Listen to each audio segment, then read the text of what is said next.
Yep, in the mic, yep. Okay, then we'll move it. Okay, so just to begin, so if I could introduce myself, Christine Kilpatrick's my name. I'm the CEO of Melbourne Health, Royal Melbourne Hospital, and I'd just like to introduce two very important people. Firstly, Dr. Mike Catton, who is head of the Victorian Infectious Diseases Reference Laboratory, which we call VIDRL, and Mike is also the Deputy Director of the Doherty Institute, which is a partnership between the University of Melbourne and Royal Melbourne Hospital.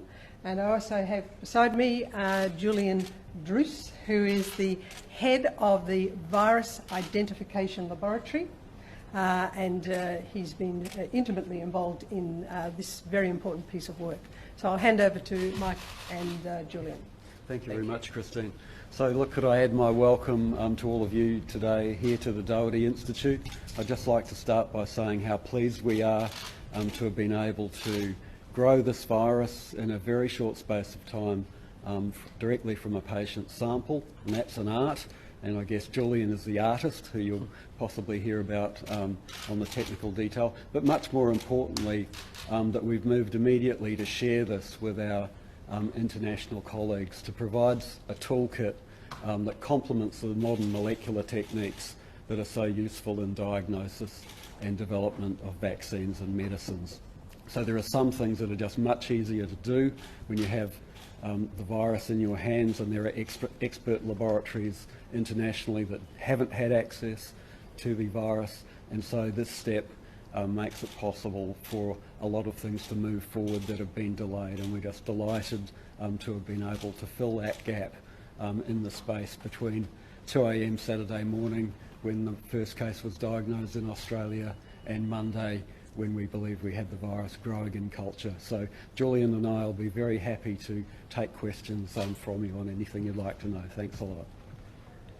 So what's been involved in growing a virus, and what is the process? If you can step us through that, please. Yeah, so look, it's an old school technique. The current diagnostics are very rapid and fast using molecular methods, but the old school techniques, you have or rely on cell lines or cell sheets that grow in a single layer of cells on a flask, and you inoculate or place some patient material onto those cells, and you hope that the virus in the sample gets into the cells and infects the cells, and then will produce a pattern in the cells that demonstrates that the cells are dying, and that's what we see, and I think the image of that's been put up on the web, and so you can see that the cells actually die in the progression of infection, and so that's how we know the virus is happening.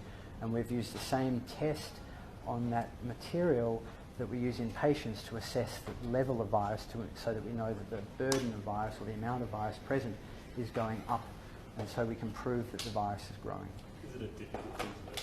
So look, some viruses are very fussy in terms of the cells that they require to gain entry into the cells. So all viruses need the appropriate receptor on the cells to gain entry. So it's a little bit like a lock and key. And the virus has the key, and the cell has the lock, and if the right things are present, the virus can get inside. We happened to hearing that it happened very quickly. Were you surprised at the rapid rate that it did occur? Look, yes and no. We've grown a number of these family of viruses in the past, and you've probably heard of SARS and MERS coronavirus, and they both grow relatively quickly in cell culture. So in some ways it didn't. But the international interest is obviously fascinating, and the fact that other people have not yet grown it. But there's only been limited spread outside of China at the moment, so not too many people have had that ability, and we're uniquely placed here that we've got both a diagnostic lab that's doing that work, plus these old traditional methods in the one laboratory that can bring those two together. Can you run through for us the possibilities that this now creates? What's the next step? So, yeah.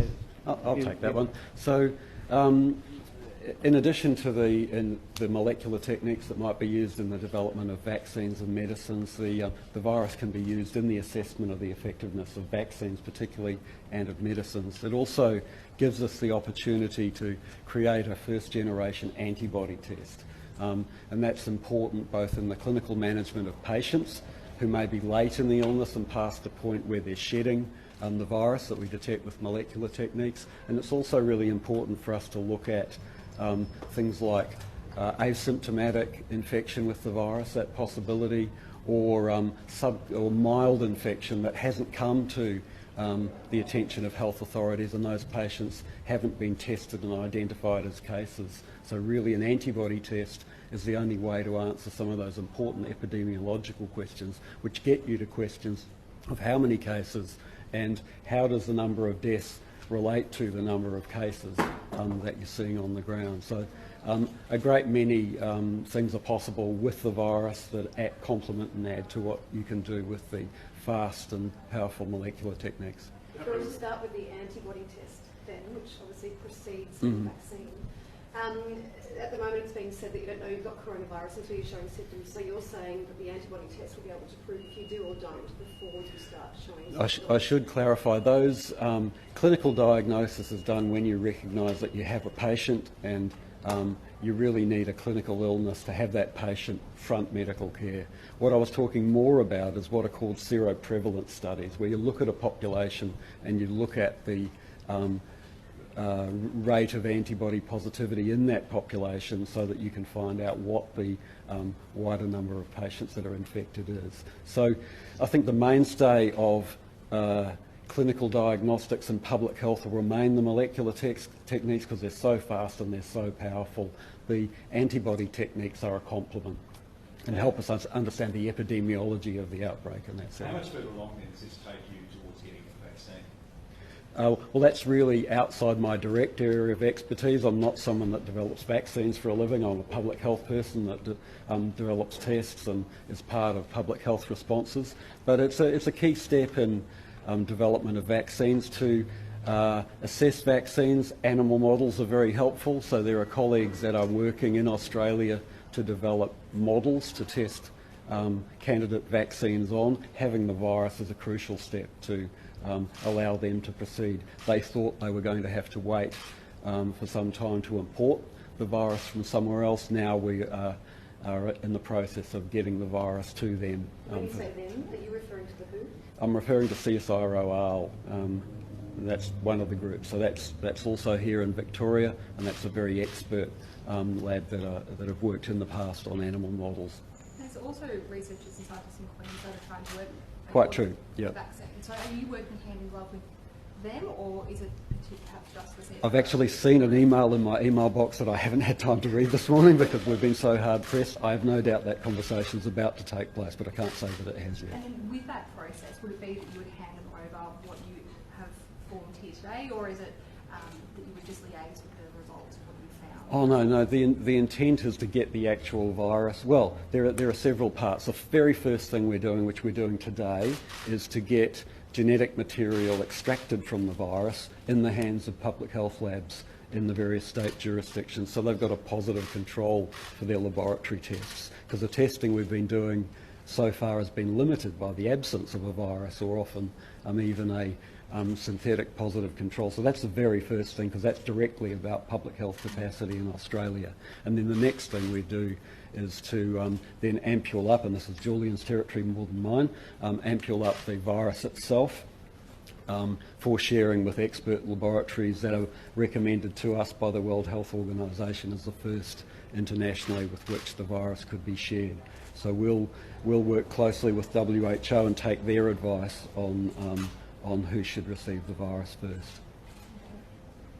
Has culturing this dish been able to tell you anything about the virus? Have you learned anything new? I'll defer to Julian on whether he learnt anything new looking down the microscope, but no, I'll let you take the technical Not really. bit. Other than it may generate a lot of media attention, but no, look, it hasn't. It's grown like other traditional coronaviruses in the past, and so in that capacity, nothing new. I've been in contact with a colleague in Germany, Christian Drosten, who is also very familiar with coronaviruses, and he pretty much discovered SARS. And he has given his advice on when to harvest the virus for onward shipment to important laboratories. And something that's a bit of the fun part to maybe mention is obviously although the testing can be done in standard laboratories, you shouldn't culture exotic viruses like this outside secure high containment laboratories, and they're hard work to get in and out of. So we've had on the flask of the cell culture a video camera that has been linked up to, and Julian was able to share with me the link, so we're able to look from home at how the culture's going. So when I get up in the 3 a.m. in the morning for a glass of water, can log on and have a look at how the cells are going. So that was a bit of fun over the last few days. If you're into that sort of thing, and I guess perhaps we need to get out more, but we found that quite fun. How satisfying was it when you realised you'd been successful? Oh, When did we realise? how satisfying. Oh, it was pretty satisfying because, look, it all feeds into the global health response and for a public health initiative, and it's a really important component in that because no virus has appeared to come out of China yet, and it appears that other people have had difficulty growing. Yeah. So look, we were very pleased, and you actually saw us live on camera with the final test in the footage. I haven't seen the media coverage so far, but we were actually on film looking at the nucleic acid test, really confirming finally that we had the cultures. So I don't know, it was a rare show of emotion from me anyway. So Have you sequenced this virus yet? that's with our colleagues at the Doherty Centre for Genomics. That's when this is over, we have a meeting to advance that immediately. So that's the very next thing that we want to do, is move from having the virus and sharing the virus to sequencing the Australian isolate. And that's the full genome. Yes, we've already We have short sequences from the diagnostic test which generate products that can be sequenced, and that helps us verify and validate the performance of the test. From the short sequences you have, does this look like an identical genome? It's an exact match to the sequence from China. Yeah. So is that probably good news? Because it actually validates or tells you that your test method is spot on, and you are getting the virus, and it's specific for that virus. But in answer to your question, what's the virus doing? The segments are too short, really, to shed light on the properties of the virus. We really need the whole sequence to look at that. I'd be surprised if there are significant changes from the prototype virus that's on the web itself. If there are any small changes, it's probably just interest in tracking the strain, slight evolution rather than fundamental change in the properties of the virus. But that's speculation on my part. That's just what I expect. We hear that the sample arrived here on the 24th. Where did it come from? Was it a patient in Australia or China, or how did it actually arrive at the institution? I'll take that. Yeah, it was a patient in Australia. Was it one in Victoria or New South Wales? It was our first diagnosis. So there's a running joke in public health that if something challenging is going to happen, it'll be the Friday night before a long weekend, and this didn't disappoint. So we were actually sitting down, Julian and Catherine Bond, who's in the audience, and I, to plan staffing for the weekend and do a handover and what we were going to be doing, because I'd been in a teleconference all afternoon, and we'd sort of barely sat down, then scientists were hovering at the door with, we think we might have a provisional positive. So that too, that was a bit of a, well, exciting's probably the wrong word, but it did get our attention. So then things flowed through the evening and the night. One of our staff came in from annual leave who was particularly expert in the sequenced till 2 a.m. when we were confident enough to put out the results. He worked on till 4 a.m. on another sequence to be sure. So it was a long night. I know you said you're not a vaccine expert, but the speed at which you were able to do this, which was a little over 48 hours, does that give any hope as to how quickly we may be able to develop the next step?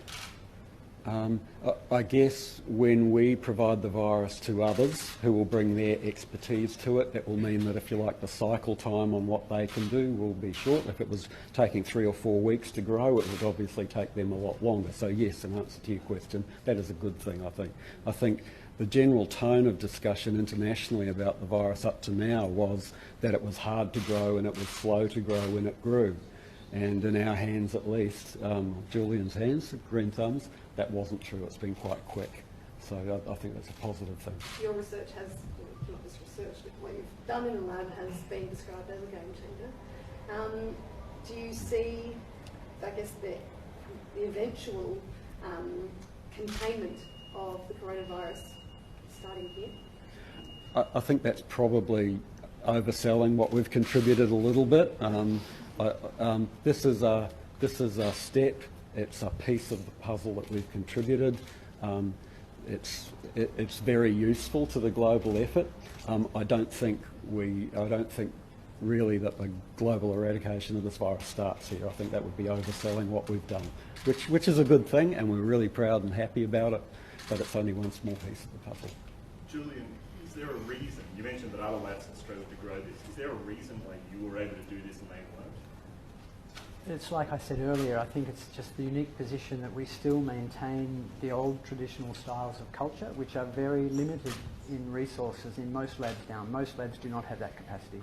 And to have a bank of cell lines accessible, now we only routinely have 2 cell lines that are being maintained at any one time, but we have many more in the freezer, and we've evaluated those cells in the past to SARS, and so we're well placed for that kind of approach.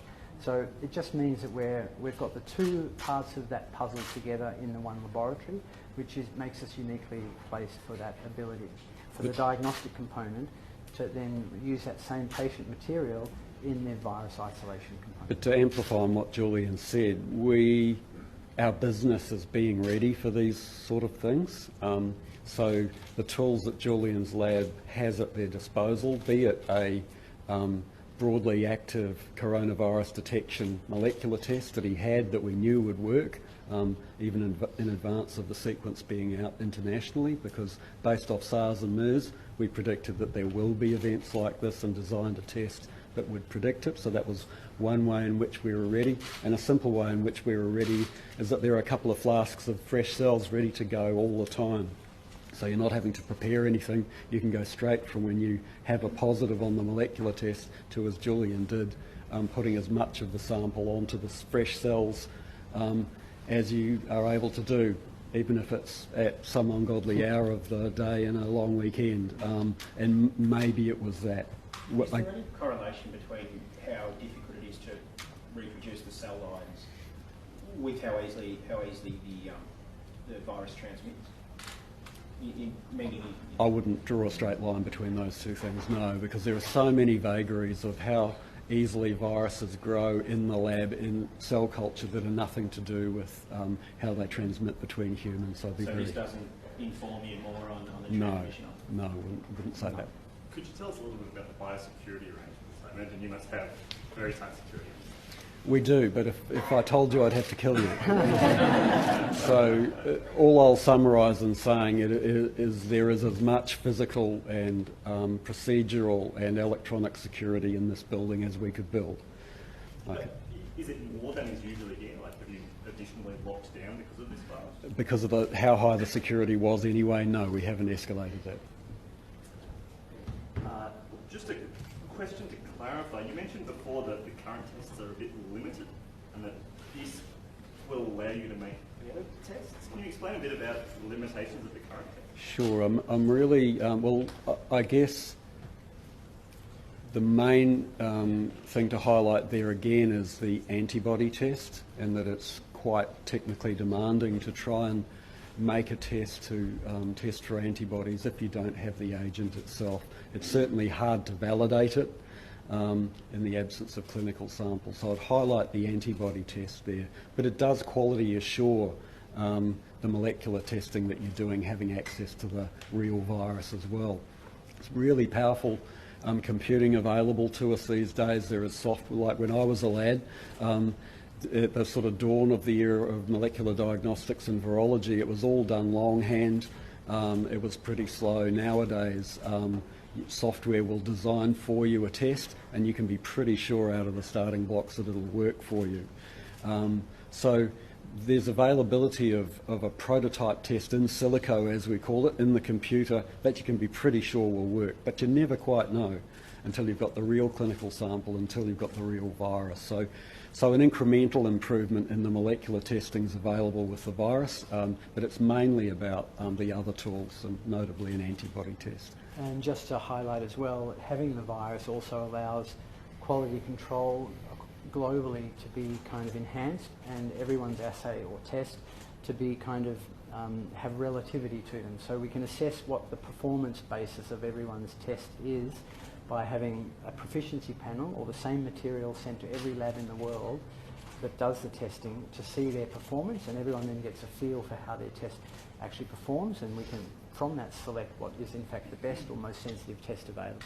So that's also something we do here. We run a measles antibody testing proficiency program for more than 200 World Health Organisation labs around the world out of this building. Julian's labs run in collaboration with the Australian College of Pathologists a proficiency program for detection of mosquito-borne viruses, again around the world, to expert laboratories, so, and as well as collaborating with them to quality control amongst the expert public health labs in Australia that are our colleagues in the other state jurisdictions. So in that often we have an agent that, because of the security around it, others can't, then we often are able to produce non-infectious material, derivatives from that can safely be manipulated in other laboratories, and use them to ensure the consistency and quality of testing around Australia, either for the public health labs, if it's a specialised agent, or more widely as required. Any further questions? All right, we'll wrap it up there. Okay, thanks as I everyone. said